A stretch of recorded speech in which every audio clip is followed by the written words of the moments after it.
নবী বলে দিয়েছেন, যাদের স্বামী দেশের বাহিরে থাকে অথবা বাড়ি থাকে বউ, স্বামী থাকে অন্য জেলায়, ওই নারীদেরকে নবী উপদেশ দিয়েছে, তোমরা সুন্দর পোশাক পরো না, ভালো করে সাজগোজ করিও না, কারণ অন্য কোন পুরুষের নজর তোমার দিকে পড়তে পারে। বন্ধু, নারীদের যত সাজগোজ, যত সৌন্দর্য, সবকিছু স্বামীর জন্য, অন্য কোন পুরুষকে দেখাতে পারবে না। নারীরা হলো গোপনীয় জিনিস। কি জিনিস? গোপনীয় জিনিস। তারা থাকবে পর্দার ভিতরে, ঘর থেকে বের হলেও পর্দা নিয়ে বের হবে।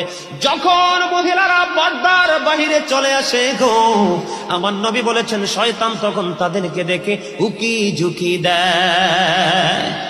মহিলারা যখন বন্ধু পর্দার বাইরে যায়, দর্শনের শিকার হয়। কথা বলে না? আজকে পৃথিবীর ইতিহাসে তথা বাংলাদেশের ইতিহাসে দেখেন, একটা ইতিহাস দেখাতে পারবেন না একটা পর্দাশীল নারীর জীবনে কোনো